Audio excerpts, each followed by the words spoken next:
Halo teman-teman, apa kabar? Salam sejahtera buat kita semua.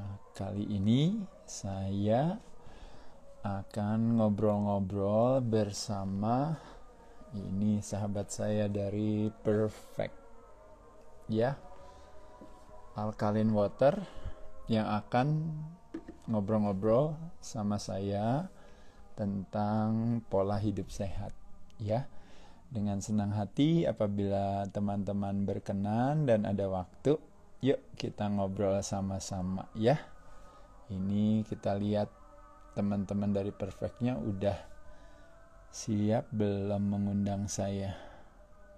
Belum ya? Coba kita lihat ya. Sekali lagi teman-teman ya, dalam situasi hari ini sehat memang bukan yang utama, tapi tanpa sehat yang utama tidak bisa kita raih. Dan dalam situasi sekarang sehat adalah sebuah syarat ya, bukan hanya sebuah tujuan. Jadi teman-teman harus punya kesehatan ya, itu yang paling penting. Kita lihat di sini sudah siap belum? Saya panggil nanti teman dari Perfect ya. Kali ini saya bersyukur dan terima kasih Perfect mensponsori acara saya. Kalau teman-teman belum pernah cobain Alkaline Water ya, dengan pH balance yang cukup tinggi, memberikan kesempatan teman-teman untuk bisa mengkonsumsikan minuman dengan kualitas yang baik ya. Jadi teman-teman kita ngobrol-ngobrol semuanya bersama Perfect. Nanti saya kalau tidak salah dengan Mbak Iren ya. Mbak Iren, coba kita lihat Mbak Iren udah masuk belum? Kita lihat. Teman-teman apa kabarnya? Sehat selalu ya. Selamat malam teman-teman sekalian. Terima kasih. Mas Ade beratnya berapa? Beratnya saya sama aja 90 kg kira-kira. Apalagi yang mau tanya?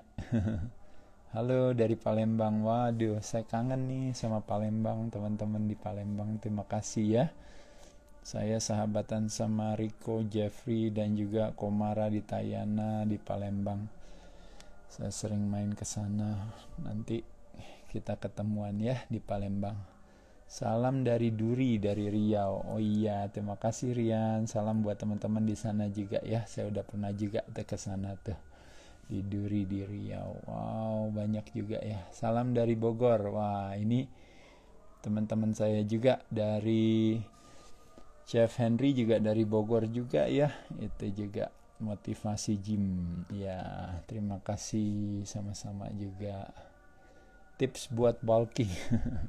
Tips buat bulking sederhana ya teman-teman ya. Saya rasa cara yang paling mudah kalau menurut saya sebenarnya adalah tingkatkan kalori, tapi ambilnya dari sumber-sumber menurut saya yang baik ya. Yaitu adalah kalau karbohidrat sebagai sumber tenaga, kita ambil karbohidrat yang berserat, protein yang cukup, karena menjadi tantangan ketika kita ini kecenderungannya justru konsumsi proteinnya kurang ya. Bisa dari hewani, bisa dari nabati, bisa dari suplementasi juga boleh ya.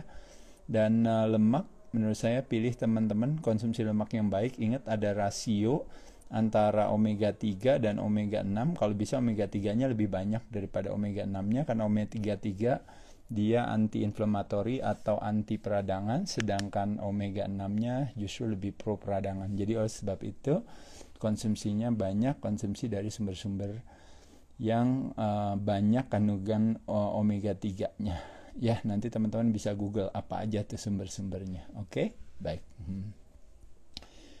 Rajinnya latihan kalau buat bulking up, fokus pada compound movement. Compound movement adalah gerakan yang melibatkan lebih dari satu persendian, lebih dari satu otot, memungkinkan kita untuk mengangkat beban lebih berat. Isolation movement, gerakannya yang cuma satu persendian, biasanya cuma satu otot yang terlibat. Kita jadikan sebagai pemanasan, pembuka atau penutup, tapi fokusnya kita mainnya ke compound movement. Paham ya teman-teman ya? Yuk kita lihat dulu mana ini Mbak Irene, sudah siap belum? Mbak Irene-nya mana coba? Mbak Irene Sudah boleh masuk ya. Dari perfect kita lihat ya. Nah, ini dia perfect. Iya. Perfect. Go live perfect. Nah, mana dia perfectnya? Sudah belum, Mbak Airin? Mbak Airin yang perfect tolong di invite. Nah, iya. Halo. Halo, Mbak Airin, kedengeran nggak suara saya? Kedengeran? Suara saya Ya, jelas, Mas Ade?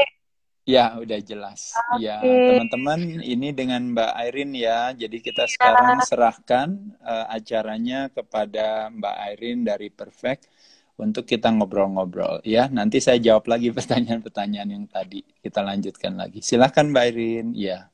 Ya, terima kasih banyak nih Mas Ade untuk waktunya. Terima kasih banyak juga nih teman-teman semua yang udah join ya malam ini. Nah, malam ini kita benar-benar mau belajar banyak sama Mas Ade nih ya. Terutama sekarang kan udah masuk new normal nih Mas Ade ya. Nah, jadi lagi banyak banget nih orang-orang yang udah mulai aktivitas tapi rasanya jalanin protokol 3M aja belum cukup nih ya Mas Ade ya, pakai masker, cuci tangan, menjaga jarak. Kayaknya ada satu lagi yang penting yaitu jaga sistem imun ya, bener ya Mas Ade ya? Ya, mungkin kalau saya memakai sebuah definisi itu adalah di satu sisi kita menjalankan mungkin yang namanya protokol sehat proteksi dari luar ya dengan melibatkan alat Oh. bantu tadi ya.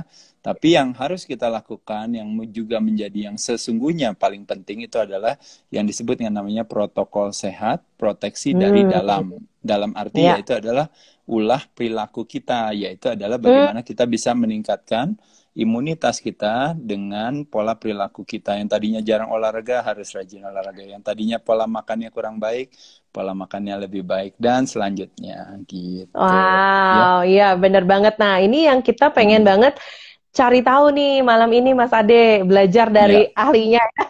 Nah, jadi Mas Ade sebenarnya boleh nggak dijelasin apa sih sebetulnya sistem imun kita dan apa aja nih yang mempengaruhi sistem imun kita nih Mas Ade? Ya, jadi sekali lagi kalau kita berbicara yang namanya keracunan, salah satu keracunan selain daripada bisa karena yang namanya mungkin karena dari heavy metal, dari polutan, bisa karena dari energetik, bisa karena dari proses pembuatan makanan ya, bisa juga karena mental. Tapi kali ini kalau kita berbicara yang namanya kuman, bakteri, virus itu masuk dalam kalau toxicity itu adalah yang dikenal dengan namanya opportunis. Opportunis itu adalah sebuah keracunan ketika bisa mengambil kesempatan kalau seandainya daya tahan tubuhnya kita atau hostnya dalam hal ini tuan rumahnya lemah. Nah, makanya kenapa sebenarnya penyakit infeksi itu pada dasarnya sebenarnya tidak seperti penyakit perilaku seperti chronic disease atau penyakit degeneratif yang memang murni disebabkan ulah kita sendiri dan itu memang benar-benar bisa membahayakan kita kalau kita tidak menjaga pola perilaku kita. Tapi kalau penyakit infeksi, makanya kenapa ada terminologi comorbidity atau ada kondisi di mana yang namanya pre-existing kondisi bisa mempengaruhi seseorang bisa akhirnya overreaksi terhadap sebuah penyakit infeksi. Makanya kenapa kalau orang bilang penyakit infeksi itu bahaya, ya bisa juga iya. Kalau dibilang penyakit infeksi tidak kenapa-napa, bisa juga iya. Jawabannya dua-duanya sama. Tergantung daripada ulah perilaku kita. Nah, maka dari itu, sekarang justru yang seperti saya katakan, membayangkan kita semua harus masuk di dalam sebuah ring tinju berhadapan dengan si kuman. Nah, di satu sisi kita boleh memakai pelindung muka, pelindung badan, tapi di sisi lain jangan lupa apa yang harus kita lakukan kalau kita harus berhadapan masuk ke dalam sebuah ring berhadapan dengan musuh kita, yaitu adalah mengasah kemampuan bela diri kita. Gitu. Jadi kalau ada istilah orang bilang the best defense adalah offense. Jadi bagaimana how to offense? Dengan cara Ya. meningkatkan immune system kita, yaitu adalah proteksi dari dalam dengan merubah perilaku kita gitu ya. Wow, ya ya ya. Nah, Mas Ade mungkin bisa kasih tips nih ke kita juga terutama ya Mas Ade ya. Apa aja yang harus kita rubah nih? Lifestyle kan ya Mas Ade ya. Nah, Iya, tanpa jadi kita sadar lifestyle kita nih yang berpengaruh. Nah, lifestyle itu apa aja nih Mas Ade? Dari pola tidur, mungkin pola makan, olahraga juga ya Mas Ade ya. iya, iya. Jadi memang satu hal yang memang sangat unik ketika hari ini, ketika kita semua banyak ada di rumah ya, dengan kondisi yang terjadi kadang-kadang justru kita melakukan pelarian-pelarian mulai dari just to make us feel better, akhirnya kita larinya ke makanan. Itu yang namanya fooding. Kadang ada yang larinya ke minuman, drinking. Ada yang larinya ke rokok, smoking. Ada yang larinya juga bahkan ke obat-obatan. Apakah penyalahgunaan obat maupun juga medikasi yang ke drugging. Nah, tantangan daripada pelarian-pelarian tersebut, akhirnya kita harus hidup dengan konsekuensi, yaitu adalah menjalankan atau harus deal gitu, harus menghadapi yang namanya dampak samping daripada penyalahan tersebut atau pelarian tersebut. Makanya kenapa kalau berbicara fooding sebagai contoh misalnya, kebanyakan kita konsumsi karbohidrat yang berlebihan. Kalau teman-teman tahu karbohidrat yang berlebihan itu pasti nanti akan dikonversikan ke lemak. Dan ketika kadar lemak kita meningkat, maka pada saat itulah terjadi berbagai penyakit yang berpotensi, ya istilahnya, nanti menjadi penyakit-penyakit yang kronis, ya. Nah, salah satunya mungkin kalau saya membuat satu penyederhanaan, membayangkan kita makan karbohidrat berlebihan. Pada saat itulah yang terjadi, kalau karbohidrat itu kita konsumsikan, dirubah oleh tubuh kita menjadi gula, maka gula kita meningkat. Nah, ketika kita terus-menerus melakukan hal tersebut, pada saat itulah sel yang harus menampung kelebihan gula itu, yang untuk disimpan di dalam sel di dalam tubuh kita itu, lama-lama akhirnya tidak sensitif lagi, karena terlalu banyak gula yang kita makan. Nah, pada saat itulah terjadi yang namanya resistensi insulin. Kenapa disebut insulin resistensi? Karena gula itu ketika kelebihan, yang mengambil kelebihan untuk disimpan di dalam sel itu adalah yang disebut dengan namanya storage hormone yang dikenal yang namanya insulin. Nah, tapi karena kebanyakan makan karbo berlebihan, akhirnya makanya kenapa selnya tidak sensitif lagi terhadap insulin. Makanya terjadi yang namanya resistensi insulin. Nah, resistensi insulin menyebabkan apa? Menyebabkan yang namanya metabolic syndrome, sehingga akhirnya yang terjadi kelebihan gula itu akhirnya dikonversikan ke dalam lemak. Salah satunya yang dikenal dengan fatty liver, dan pada saat itu yang terjadi adalah berbagai penyakit-penyakit yang berhubungan dengan jantung dan pembuluh darah, mulai dari diabetes, mulai dari heart attack, mulai dari stroke, lalu juga bahkan sampai demensia, cancer. Bahkan kalau gula di dalam darah kita itu tinggi, nanti bisa hubungannya dengan blindness, dengan neuropati, hubungannya juga dengan amputasi juga kalau lukanya nggak sembuh-sembuh, ya. Jadi satu hal yang memang tidak kita inginkan ketika justru sekarang kita berusaha untuk lari atau berusaha untuk memenangkan sebuah pertempuran daripada ketidakterjangkitan, tapi akhirnya kita harus gugur kalah karena ulah perilaku kita, yaitu di rumah akhirnya kita membuat badan kita menjadi lemah, sehingga akhirnya memungkinkan si oportunis itu untuk hadir. Nanti terakhirnya yang sesungguhnya mematikan atau membahayakan sebenarnya karena ulah perilaku kita, karena merokok, karena tadi makan, ya, karena mungkin karena alkohol, livernya jadi bermasalah, atau mungkin karena side effect daripada penggunaan medikasi atau obat. Tapi di sisi lain nanti ketika terjadi yang namanya prematur kematian, nanti yang disalahkan adalah justru si infeksinya gitu yang akan mengambil kredit. Nah, pada saat itu terjadilah perputaran itu. Makanya kenapa saya katakan sekali lagi, teman-teman sekalian, kalau bisa justru kita punya ke-awareness, ya, kesadaran bahwa meskipun kita di rumah, meskipun kita ada kondisi sekarang ini lagi sulit dan sebagainya, paling tidak kita tetap harus menjaga pola perilaku kita. Makanya kenapa olahraga justru harus tetap dilaksanakan, dijalankan. Karena menjalankan aktivitas olahraga itu berhubungannya dengan justru meningkatkan yang namanya sensitivitas insulin. Tapi kebalikannya kalau kita tidak berolahraga, hubungannya dengan resistensi insulin gitu, ya. Nah, jadi saya rasa itu satu hal yang mungkin yang bisa kita rubah, ya. Nah, tadi kan berkaitan dengan olahraga, ya, Mas Ade, ya. Nah, mungkin teman-teman di sini juga mungkin mulai bertanya-tanya nih, baiknya gimana nih Mas Ade? Kan mungkin ada protokol kesehatan juga, apakah sudah aman nih pergi ke tempat gym? Atau ada olahraga apa yang sebetulnya bisa daily kita lakukan gitu, Mas Ade?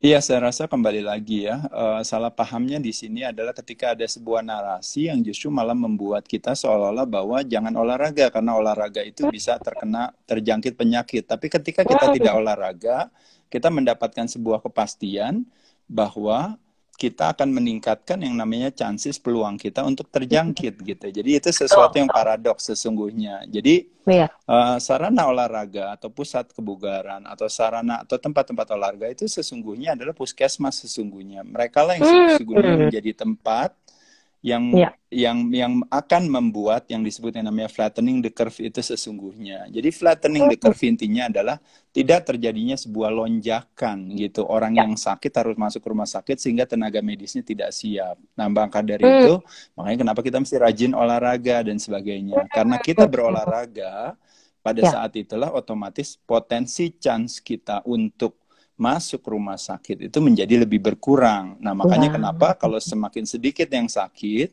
maka otomatis makanya kenapa segala sesuatunya itu tenaga medisnya jadi lebih siap. Nah, pada dasarnya Hmm. penyakit infeksi itu is a manageable disease gitu, Hmm. yang bisa di-manage.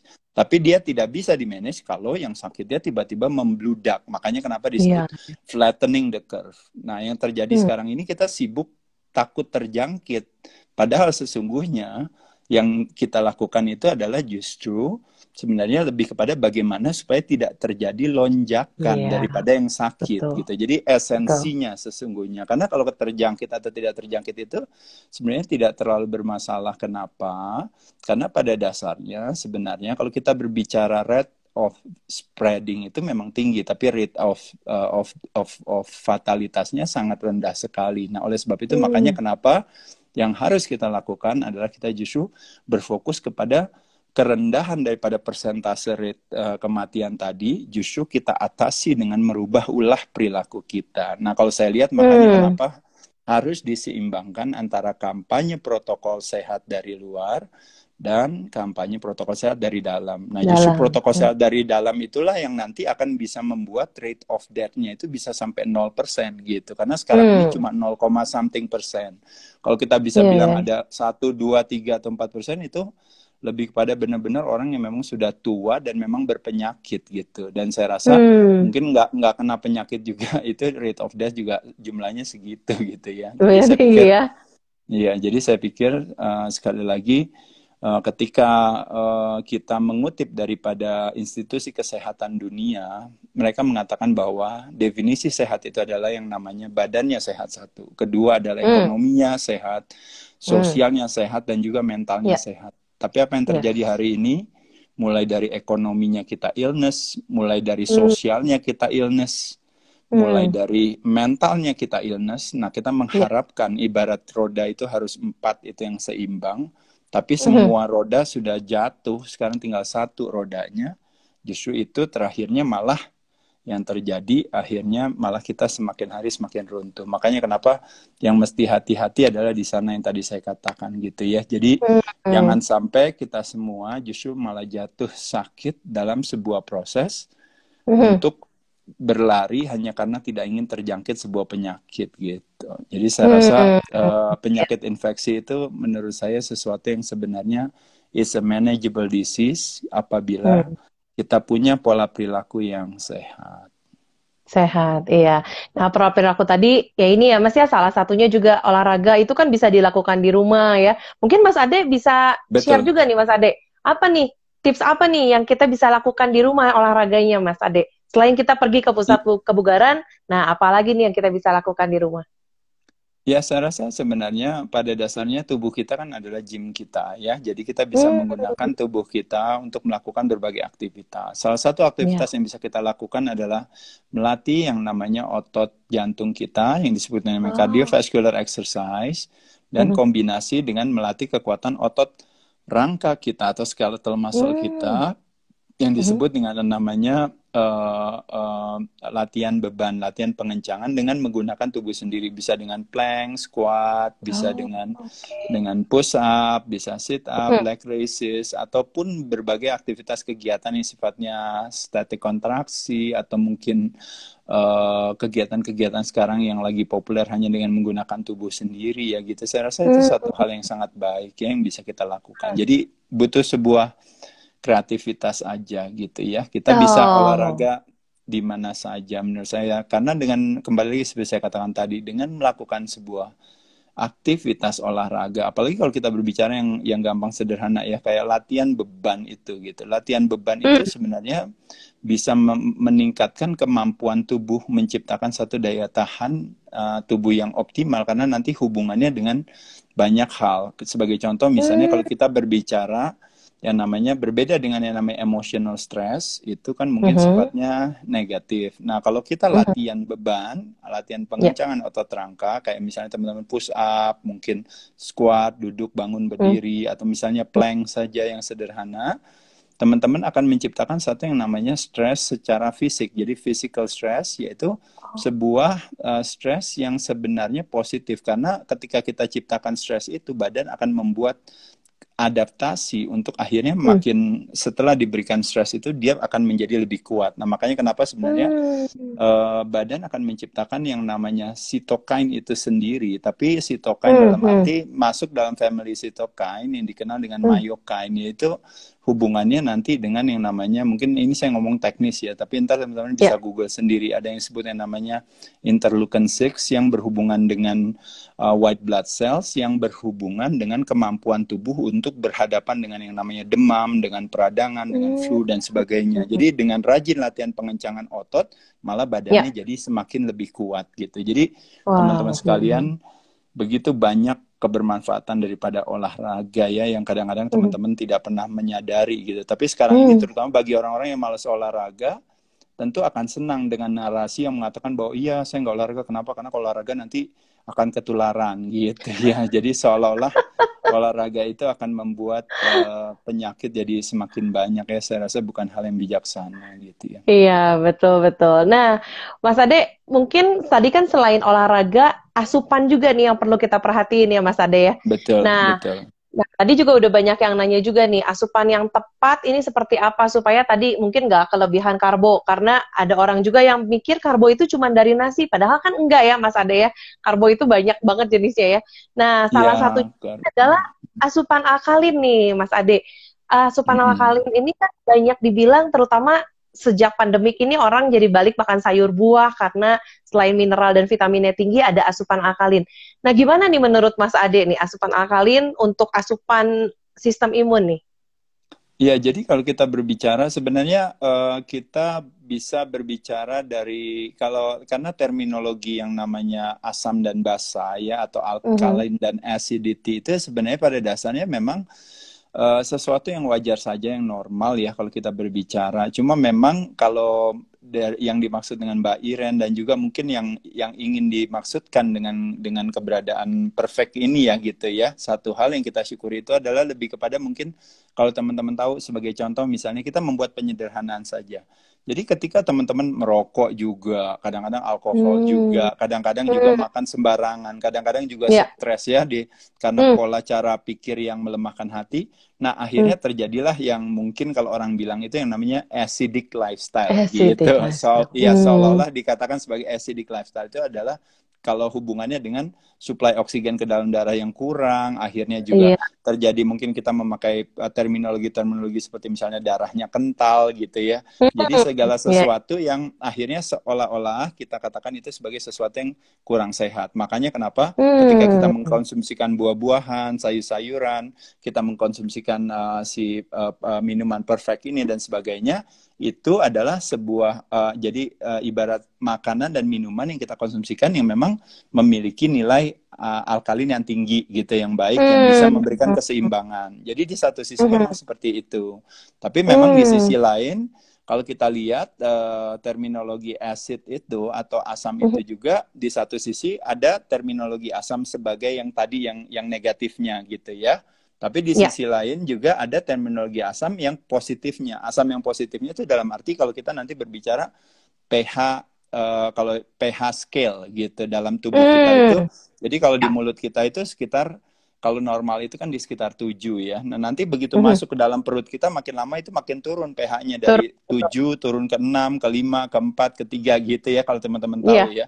Dan setiap penurunan pH itu terjadi yang namanya tingkat keasaman itu meningkat kurang lebih 10 kali lipat gitu. Jadi mulai Hmm. dari 7 ke 6 dikalikan 10. 10, 6 turun ke bawah lagi, berarti tingkat keasamannya naik lagi menjadi 100. Dari 5 Hmm. turun lagi ke 4 lagi, turun lagi menjadi 1000. Dan terus menerus Hmm. sampai ke bawah. Nah, manusia pada dasarnya sebenarnya kalau untuk mencerna seperti protein dan lemak memang membutuhkan tingkat keasaman yang lebih tinggi gitu, yang makin turun ke bawah. Nah gitu ya, dan termasuk juga makanya kenapa kayak binatang bisa makan makanan, misalnya kucing atau anjing ya, kalau teman-teman tahu bisa makan dari makanan yang di bawah gitu, yang kadang-kadang seolah-olah menurut manusia itu kotor, itu karena dia punya tingkat keasaman yang memang sangat rendah, bisa sekitar 1 sampai 2 gitu. Kalau manusia sebenarnya di sekitar 2 sampai 3 kalau kita udah berbicara tubuh kita bisa mencerna makanan. Tapi memang gara-gara stres, pola perilaku dan sebagainya, akhirnya tidak memungkinkan kita untuk bisa memproduksi yang namanya situasi itu gitu. Situasi itu dalam arti kalau istilahnya one of the strongest acid in our body itu yang disebut namanya hydrochloric acid gitu, HCl disingkatnya.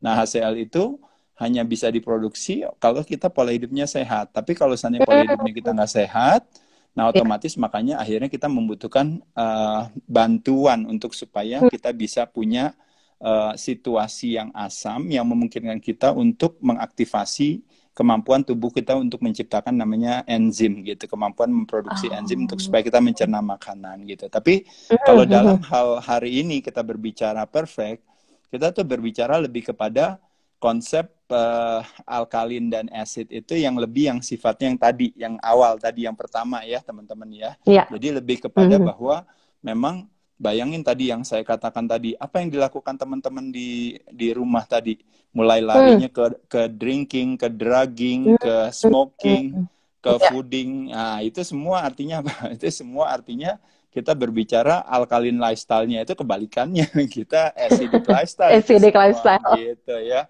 Makanya kenapa dengan pola perilaku seperti itu kita bilang boleh nggak kalau saya minumnya misalnya perfect ya malah jadi bagus gitu ya, karena kan pola perilakunya kita yang kurang baik gitu ya. Jadi saya rasa lebih ke sana. Tapi memang kalau teman-teman yang konsumsi terutama vegetarian gitu ya atau vegan, saya rasa tidak membutuhkan tingkat keasaman yang tinggi buat mencerna makanannya begitu ya, saya rasa itu.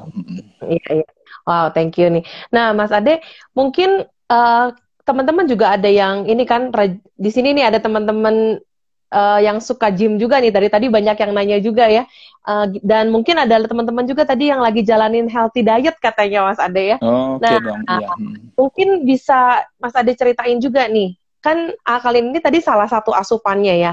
Gimana nih? Apa sih pentingnya, apa sih bagusnya kalau konsumsi air alkalin ini untuk teman-teman yang olahraga, untuk teman-teman yang gym, sama teman-teman yang lagi jalanin healthy diet? Menurut Mas Ade gimana nih?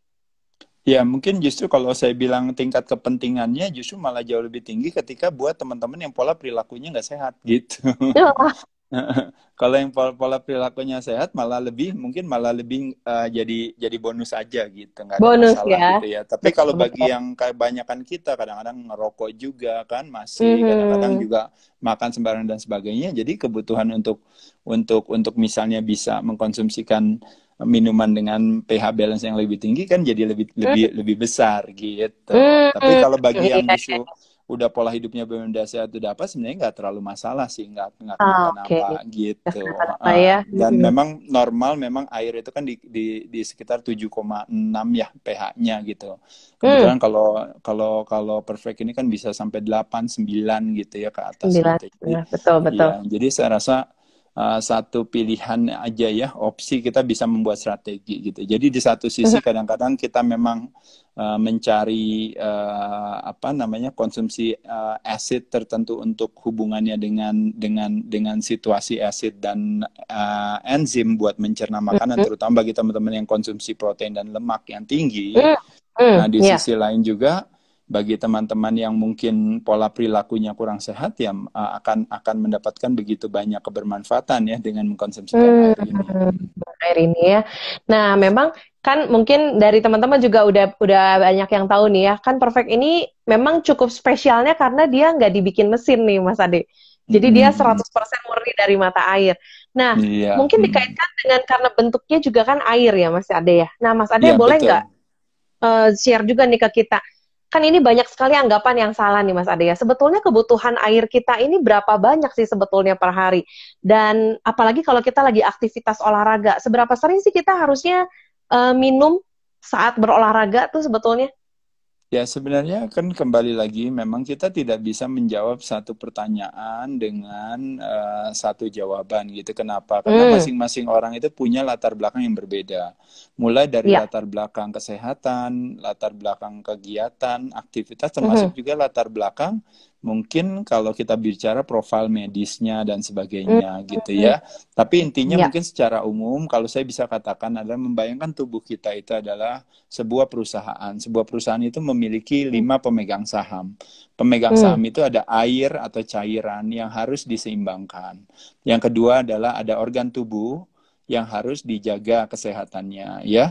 Dan yang ketiga ada tulang yang harus dikuatkan apabila otot dikencangkan, dan ada lemak yang harus diturunkan, harus direndahkan gitu. Nah, jadi dengan oh, kita paham 5 pemegang saham dalam hmm, komposisi tubuh kita mhm, berharap supaya kelima tersebut itu memiliki satu keseimbangan atau harmonisasi. Nah, yang sering terjadi adalah otot kita itu makin hari itu makin turun, terutama ketika usia kita semakin meningkat. hmm, Nah, ya. makanya kenapa ototnya turun dan lemah pada saat itu akan mempengaruhi tulangnya gitu ya.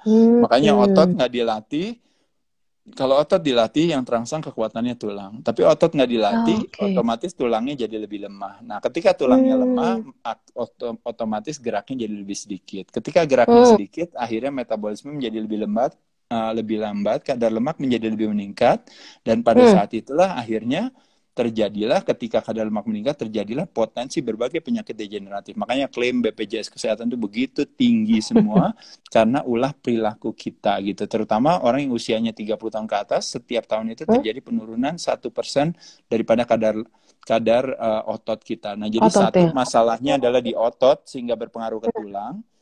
Hmm, Kedua adalah kalau seandainya kita konsumsi karbohidrat yang berlebihan dan sebagainya, nanti bisa pengaruh ke organ tubuh kita. Nah, itu juga problem.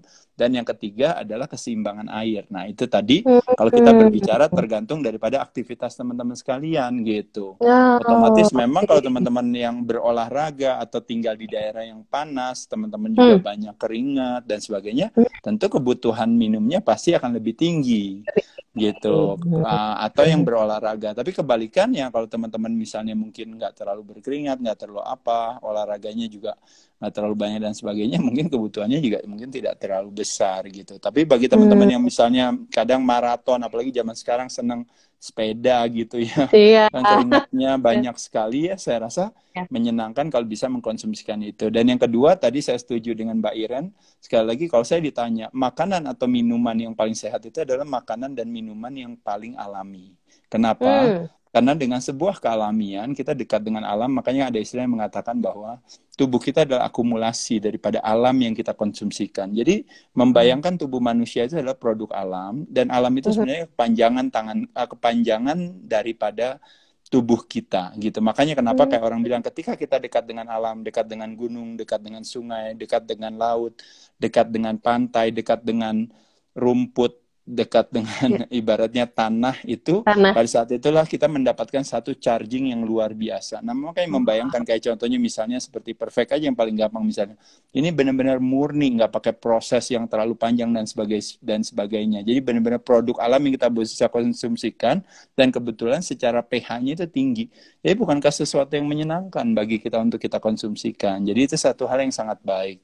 Termasuk juga dalam hal makanan, teman-teman sekalian. Makanan Hmm, kenapa disebut makanan alami yang baik? Karena memang sekali lagi ketika terjadi sebuah kealamian itu, maka proses kita untuk mencerna makanan itu menjadi lebih mudah. Semakin hmm, makanan hmm. diproses dengan Ya. pertimbangan sebuah kepraktisan, maka Hmm, biasanya otomatis jadi perjalanan makanan itu panjang. Nah, ketika perjalanan hmm. makanannya panjang karena di sebuah proses, apalagi ditambah dengan zat pengawet dan sebagainya, nah pada saat itulah otomatis badan harus perlu effort ekstra atau usaha Hmm, ekstra untuk mencerna makanan itu. Begitupun hmm. juga dengan air, ketika airnya ditambahin gula, ditambahin ini, ditambahin itu gitu ya. Ya, nah Ya. pada saat itu otomatis ibaratnya kualitas daripada kesehatannya tersebut juga semakin menurun gitu. Jadi bersyukur ketika kita Hmm, bisa punya kesempatan untuk bisa mendapatkan berbagai sumber-sumber makanan dan juga sumber hmm. minuman yang memang murni itu berasal dari alam yang langsung bisa kita konsumsikan gitu. Seperti misalnya dalam hal ini si Hmm, perfect, saya rasa itu bisa jadi salah satu opsi pilihan. pilihan ya. Iya, wow. Terima kasih banyak nih Mas Ade. Benar-benar pencerahan buat kita semua nih ya, teman-teman semua ya. Nah, dan teman-teman ini mulai banyak juga nih Mas Ade yang kasih testimoni juga gimana olahraganya dilakukan di Oke. rumah gitu ya. Wah, ini luar biasa. Dan banyak juga nih yang nanya tentang protein, karbohidrat itu apa aja. Nah, mungkin Mas Ade bisa share nih. Banyak banget bisa belajar dari IGTV-nya Mas Ade dan YouTube-nya ya tentang pola makan seimbang. Boleh nggak Mas Ade share Boleh, lagi ke boleh, kita? Apa sih boleh, pola boleh. makan seimbang? Karbohidratnya, proteinnya, lemaknya gitu. Iya, baik, terima kasih. Jadi kalau kita berbicara makronutrisi, kita berbicara ada karbohidrat, ada protein, ada lemak. Protein dan Hmm. lemak adalah yang sebenarnya yang esensial, ya. Karbohidrat Hmm. sebenarnya memberikan kita tenaga. Kalaupun kita tidak makan karbohidrat, badan akan mencari tenaga dari tempat lain. Terutama Hmm. biasanya dia akan memakai, kalau ada istilah kita makan itu namanya, kalau kita berbicara food, ada juga makanan yang sudah tersimpan di badan kita, itu yang namanya stored food. Nah, biasanya store food itu dalam dalam dalam kalau istilahnya dalam bentuknya biasanya lemak gitu ya. Makanya kenapa kita semua kadar lemaknya tinggi itu karena kita punya store food, punya cadangan makanan ya. Nah, cadangan makanan Oke. itu kalau cadangannya masih banyak tapi kita makan terus otomatis badan hanya akan membakar apa yang kita makan. Tapi cadangannya Oh. tetap banyak terus gitu. Nah, bayangkan kalau kita Hmm. makannya lebih sedikit, otomatis nanti pelan-pelan dia akan memakai cadangan makanannya untuk yang dikonsumsikan untuk tenaga kita. Makanya kenapa sebenarnya Hmm. salah satu strategi yang paling mudah dan sederhana itu ya memang fasting atau berpuasa itu menjadi Hmm. salah satu pilihan yang bijaksana. Kenapa? Karena kalau teman-teman tahu, hampir sebagian besar bukan pria, bukan wanita, tidak hanya tua, tidak hanya muda, tidak hanya Hmm. kaya, orang miskin sekalipun saat ini masalahnya Hmm. lebih banyak yang kelebihan berat badan daripada kekurangan berat badan, gitu ya. Nah, Hmm. kelebihan Hmm. berat badan yang tadi saya katakan hampir sebagian besar karena resistensi insulin, akhirnya makanya kenapa terjadi yang namanya metabolic syndrome. Jadi kadar lemaknya tinggi. Hmm. Nah, jadi apa yang Hmm. bisa dilakukan? Yang dilakukan strateginya yang sederhana, yang seperti saya katakan adalah kita menyenangkan kalau seandainya satu hari itu 24 jam, kalau seandainya Hmm. minimal porsi 50%-nya, 12 jam atau 13 jamnya kita tidak makan, itu badan akan bertepuk tangan terima kasih, bilang bahwa, Hmm. aduh saya dikasih istirahat ya. Nah ingat teman-teman Hmm. sekalian, mulut kita adalah sumber kesehatan dan sumber kesakitan. Nah jadi Hmm. membayangkan kalau apa yang kita masukkan lewat mulut kita, kadang-kadang ada 4 elemen yang disebut namanya what, yang kedua yang disebut namanya how, yang ketiga yang disebut namanya when, dan yang terakhir disebut namanya how much. Nah ini yang Hmm. dimaksud what itu artinya sumber dan jenis apa sih yang kita konsumsikan. Yang kedua adalah how, Hmm. bagaimana makanan penyajiannya kita lakukan sehingga kita makan itu penyajiannya seperti apa. Lalu yang Hmm. ketiga adalah kapan kita makan jadwalnya, dan yang terakhir adalah jumlahnya apakah sesuai gak dengan kebutuhan kita atau ternyata malah kelebihan, kebanyakan gitu. Nah, nanti orang bisa Oh. ngomongin yang namanya kalori defisit, ada yang namanya kalori surplus dan sebagainya. Nah, tapi dari 4 Hmm. ini semuanya saling berkaitan.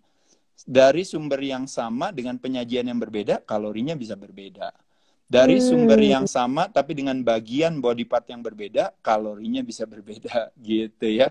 Dengan Hmm. pola makan jadwalnya yang berbeda, atau Hmm. misalnya kita salah strategi dalam waktu makan, bisa Hmm. mempengaruhi akhirnya kegemukan juga gitu, gara-gara Oh, gara-gara kita makannya timingnya tidak tepat gitu. Nah, tidak jadi tepat.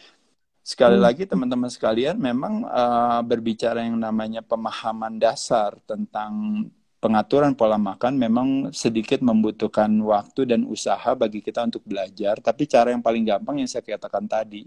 Kalau kita bisa puasa aja yang gampang, terakhir makan jam 9 malam, berarti saya baru boleh makan lagi paling cepat berarti jam 9 pagi. Nah, artinya Hmm. 12 jam saya tidak mengkonsumsikan makanan. Itu memberikan Hmm. kesempatan kepada tubuh untuk beristirahat. Nah, apalagi Hmm. saya bilang, oh saya makannya baru siang aja deh, jadi saya skip yang namanya makan pagi. Nah, sekali Hmm. lagi teman-teman sekalian, sarapan pertama itu yang disebut namanya breakfast. Jadi breakfast itu bukan sarapan pagi, tapi sarapan pertama setelah kita beristirahat gitu. Makanya kenapa disebut break fasting gitu ya. Jadi kalau break fasting itu kita makannya misalnya baru ada yang pagi, ada yang siang, bahkan ada yang sampai agak sore baru makan.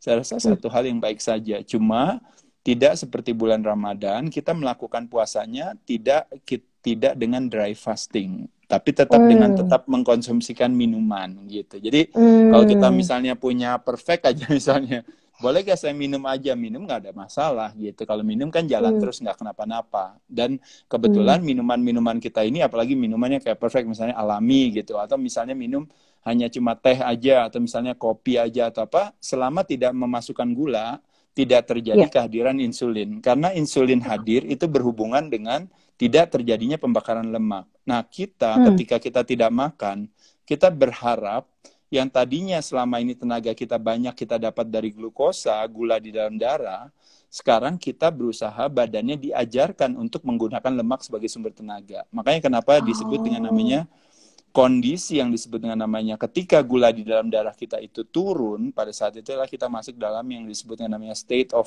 ketosis. Makanya kenapa disebut state of ketosis? Karena badan kita menciptakan yang namanya ketone body yang akan dipakai oleh tubuh untuk menjadi tenaga. Nah, jadi mungkin kalau bahasa sederhananya sebenarnya secara bertahap perlahan kita mengedukasi diri kita untuk tidak lagi rely on glukosa, tapi rely on lemak. Nanti lama-lama terjadilah yang namanya fat adapted, atau badan akan beradaptasi untuk menggunakan lemak sebagai sumber tenaga kalau kita berpuasa gitu. Nah, dan pada saat buka puasa, bukalah dengan protein, serat, dan lemak, bukan dengan yang manis-manis. Jadi bukan dengan karbohidrat. Nah, kebalikannya. Kenapa? Karena kalau masuknya dengan yang manis-manis, pada saat itulah insulinnya nanti naik. Pada saat insulinnya naik, pada saat itulah akan disimpan ke dalam sel lemak lagi, dan terakhirnya jadi lemaknya meningkat. Nah, tapi setelah kita masukkan protein dan lemak, nah pelan-pelan baru belakangan kita next meal-nya kita boleh masukin karbohidrat bertahap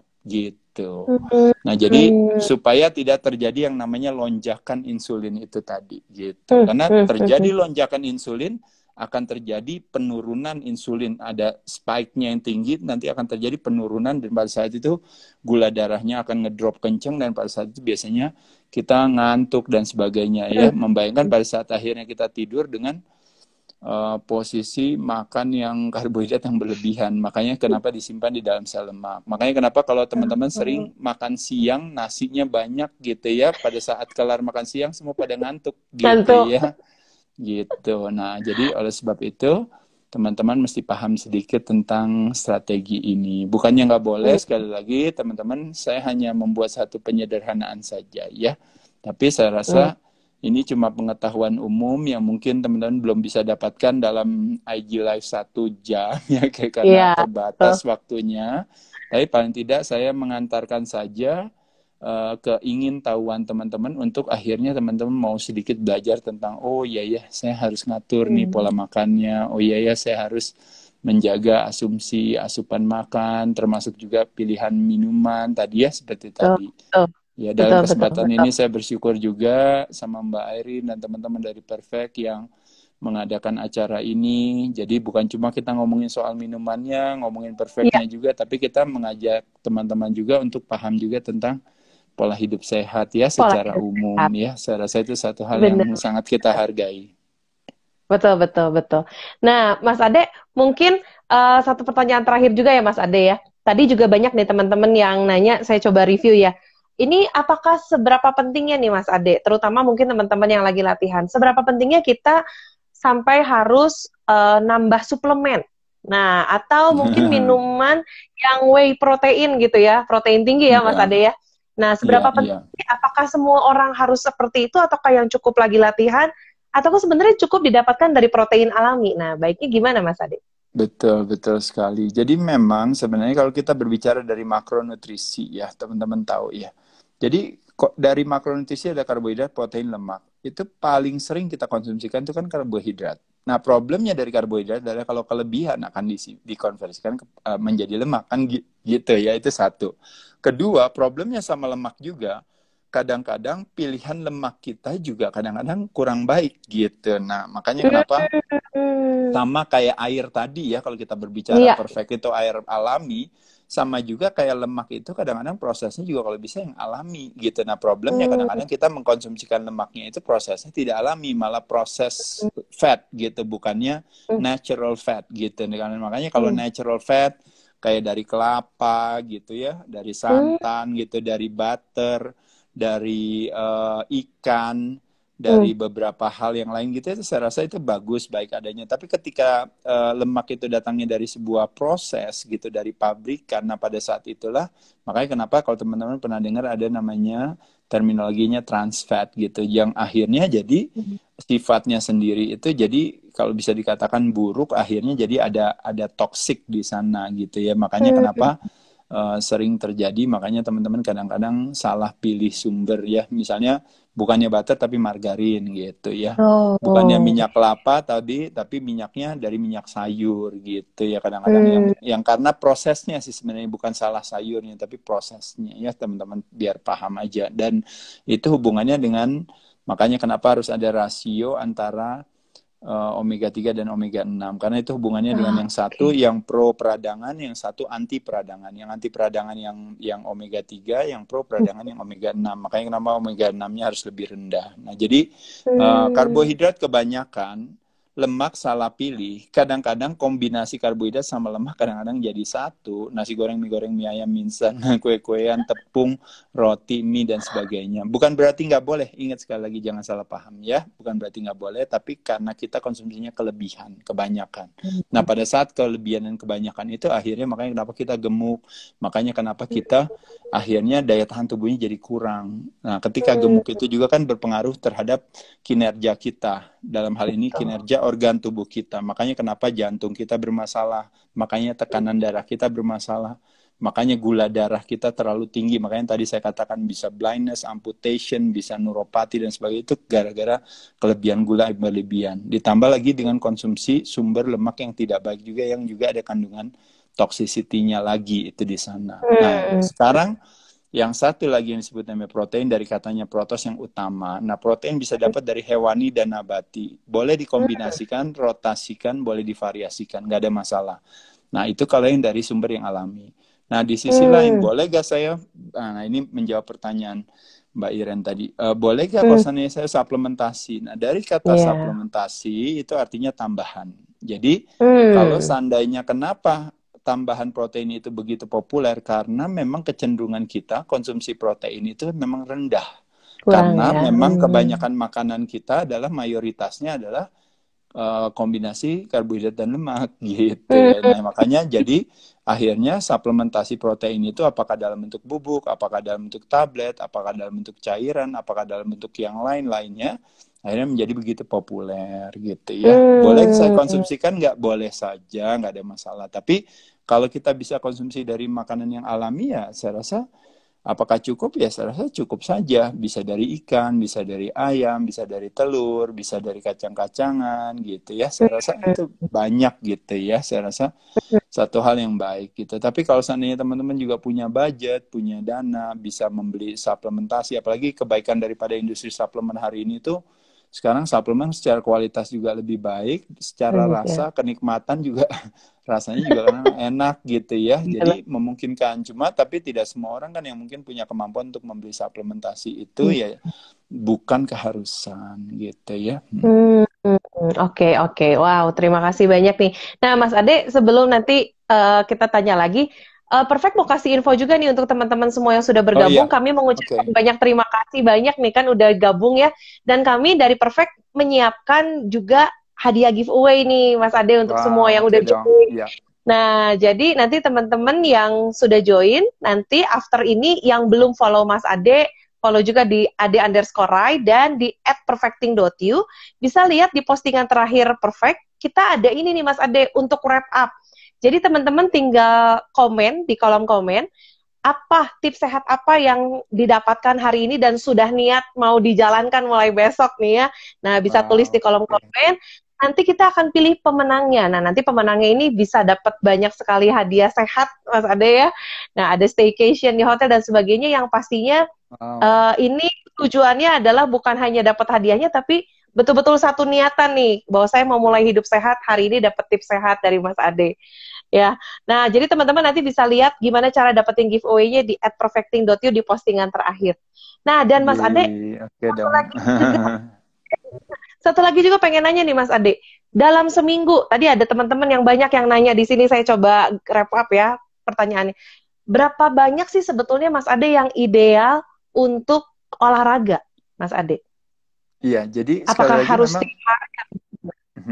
Iya, mungkin saya bisa jawab dua hal. Yang pertama yang saya jawab adalah semua tergantung daripada kondisi dan latar belakang masing-masing orang. Jadi jawabannya Hmm. tentu bisa bervariasi gitu ya. Makanya kenapa Hmm. saya katakan tadi one size fits all itu nggak akan pernah tajam. Yang terjadi itu semuanya adalah personalized and precision wise gitu. Makanya Oh. kenapa precision and personal nutrition, precision and personal exercise, bahkan precision and personal medicine juga kan hari ini gitu. Makanya Hmm. Hmm. kenapa sebuah kebijakan sehat ketika kita semuanya menyamaratakan, semuanya one size fits all, satu ukuran, makanya kenapa tidak akan pernah tajam gitu. Makanya kenapa Hmm. kita bisa lihat yang sakit jadi tambah banyak dan sebagainya, karena memang kebijakan kesehatannya tumpul. Nah, oleh sebab itu makanya kenapa butuh sebuah evaluasi gitu ya.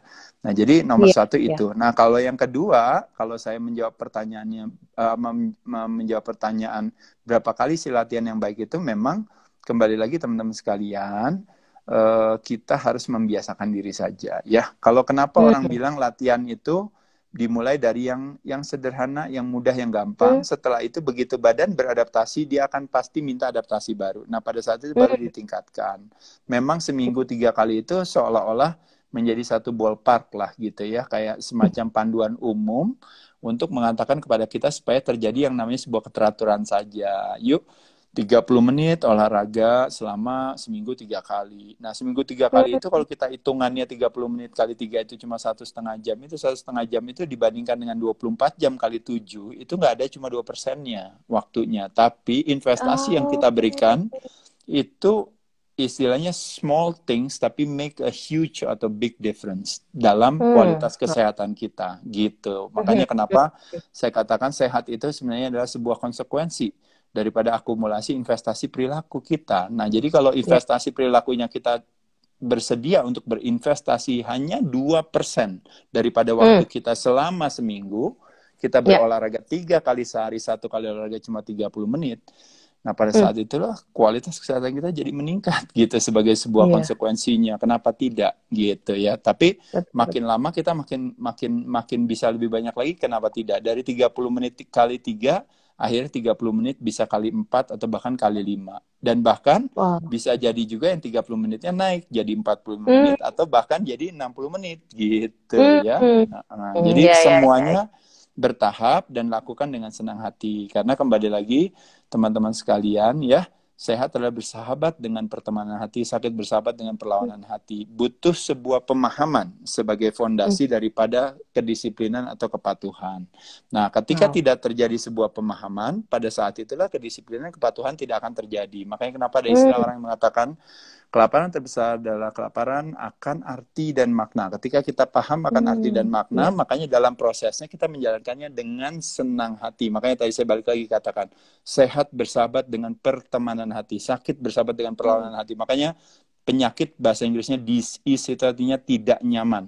Nah, oleh sebab Hmm. itulah makanya unik ketika hari ini di musim infeksi ini, justru kita semua diharapkan untuk sehat, tapi dengan fondasi ditakuti karena sakit gitu ya. Jadi takut akan sakit sebagai sebuah fondasi untuk kita semua bisa sehat. Makanya penuh denda, ancaman dan sebagainya saya rasa bukan hal yang Hmm. bijaksana. Justru yang harus kita lakukan adalah justru kebalikannya, mengedukasi masyarakat untuk punya sebuah pemahaman yang baik bahwa sebenarnya kita harus sehat karena sehat adalah sebuah syarat. Dan dengan pemahaman yang baik, maka kita bisa melakukannya dengan senang hati. Makanya kenapa definisi sehat itu ada istilah orang yang mengatakan seperti ini.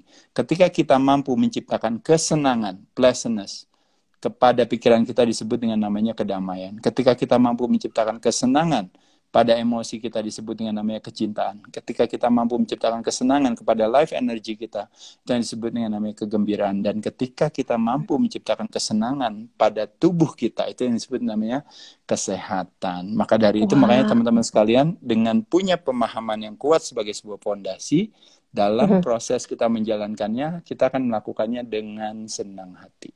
Senang hati. Wow, luar biasa ya teman-teman ya. Hari ini dapat pencerahan luar biasa nih. Ya, jadi betul-betul ini harus dilakukan dengan senang hati ya Mas Ade ya. Karena kebahagiaan Betul, ini juga ya, jadi unsur kesehatan kita. Dan tadi tertarik iya, banget dengan quote dari Mas Ade, investasi. Nah, betul banget ya. betul. Nah, apa yang kita lakukan hari ini adalah investasi di masa depan kita. Jadi, betul-betul malam hari ini jangan sia-sia nih kita ikutin ini, kita dapat materinya untuk kita lakukan, Mas Ade ya. Harus langsung jadi action nih. Ya. Nah, Iya, iya, terima Mas Ade, kasih Mbak Iren karena terima waktunya. kasih banyak Takutnya kita ini. keburu habis, Maaf tinggal ya, 2 menit lagi.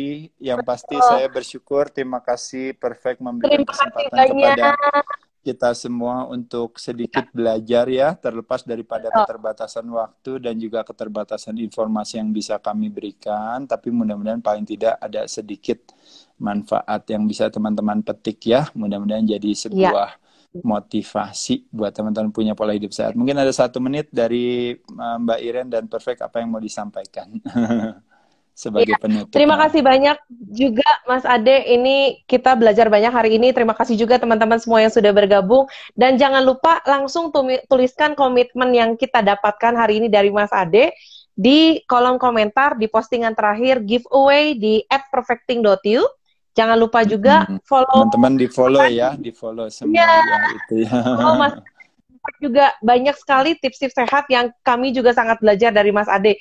Dan untuk tadi kalau teman-teman yang pengen cari tahu soal Perfect, lagi ada promo juga untuk di minggu depan, bisa lihat di Instagramnya kami di @perfecting.you karena kami juga sudah menyiapkan begitu banyak promo spesial untuk teman-teman hidup lebih sehat ya.